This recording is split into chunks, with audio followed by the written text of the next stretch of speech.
Welcome, everyone, to Insights with Bob and Mike. Bob Wright, Mike Walsh, part two of our conversation with Chris Benis, Seattle real estate attorney who specializes in landlord-tenant law and property management concerns. We could have this conversation for hours, but because new questions keep popping up. But I guess the last one I have, and it's a little bit nuanced, is we often talk with people that investors that know a specific neighborhood really well, and it could be as small as maybe the city of Seattle or north of the Ship Canal, or as small as near the University of Washington. What you said on the turnover front, going back to that House bill, is essentially the landlord no longer controls when the lease terminates and when it begins, or at least the window of when that could potentially take place.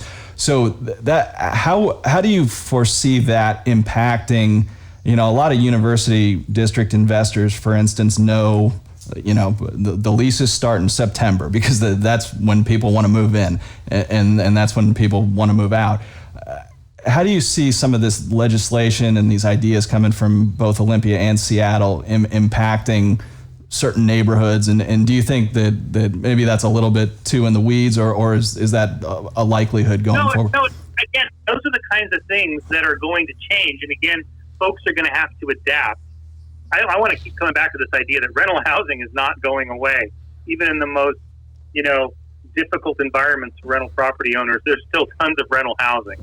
So, but things are going to change, and that's a great example. So if I was in a situation where I had a unit in the U district and I couldn't just have a finite termination of my lease at the end of August, people could carry over and go month to month, and there's nothing I could do about it. That might really impair my vacancy factor. Yeah. So those are the kind of things that easily could happen. Yeah, and from the city's perspective, it could also take an otherwise rentable unit off the market for 6 months until somebody new wants to move in there. So I think that it all fits together as a whole. I think the idea would be, well, maybe I'll be a lot more creative with my rental rate when I've had a vacancy for 3 months.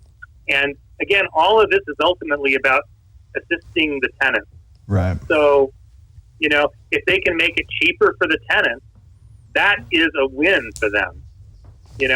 I think that really needs to be understood, that every single landlord-tenant law, state or city ordinance, county, wherever it is there to protect the tenants. That's why there's no commercial landlord-tenant act. It's all to protect the unequal bargaining position between the typical residential landlord who's perceived to have a lot of power and the typical residential tenant who's perceived to have no power in that relationship. And everything from the adoption of the Landlord-Tenant Act in 1973 to now has been to chip away at that inequality. So it's really part and parcel of the same thing.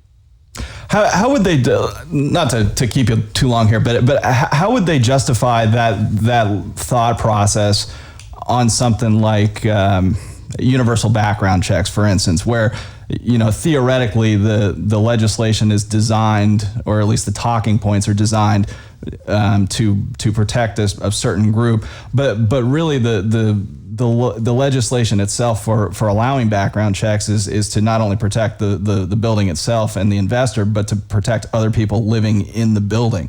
And when you eliminate that, you theoretically put more people at risk for the benefit of one individual who might have something on his past record that would be disqualifying. Well, what's really funny? I've been debating that issue for 15 years. And when I talk to elected officials in the city of Seattle, what I've been told is, hey, if we take the power away from you to control your building, then when somebody sues you because one tenant kills another, you're going to have a defense because you didn't have any power over that issue. We are doing you a favor by preventing you from screening your incoming tenants. That's how they look at it. Right.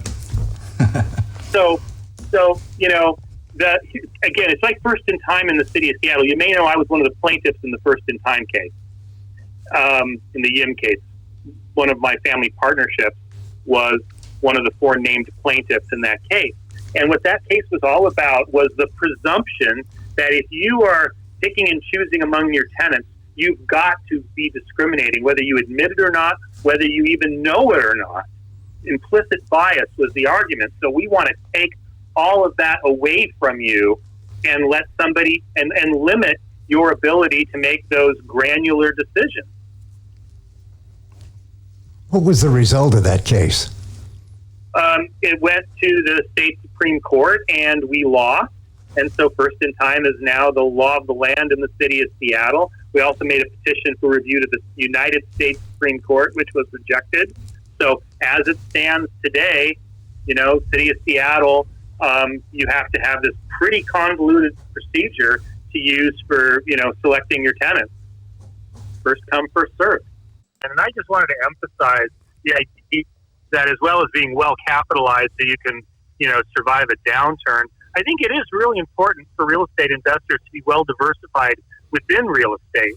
And so that's really what I've done lately myself in the last few years is, when I've sold 4 apartment buildings in the last 3 years, I didn't just get out of real estate generally. I still have 1 10-unit apartment building. I have 2 retail centers. I have 3 office buildings. One's medical, one's general office, and one's kind of another medical dental building. And so I do think that, real estate investors should have a balanced portfolio, both geographically and real estate type, because that's also what's really going to help them survive those downturns that are inevitable in this business. So what do you think about retail as an investment, though? Well, that's just it. I mean, my retail is sucking badly right now, and I don't think that's going to change until the virus goes away and, the retail environment changes. But, so I agree with you there. That is going to be a problem for at least a year, maybe longer. But that's why you need that diversification. You've got to be able, if you were 100% in retail, you'd be dead. But if retail is only 20% of my portfolio, I'm doing a lot better. And we will get through this. We survived the 1918 pandemic, and there was another one, actually, that not too many people remember, but it was 1957 when there was a horrible flu pandemic. And we survived Absolutely. that one. I think, again, so I don't want to be a alarmist per se. I just think that what happens is real estate investors, they see the good times coming and everybody doubles down and then sometimes gets themselves into trouble.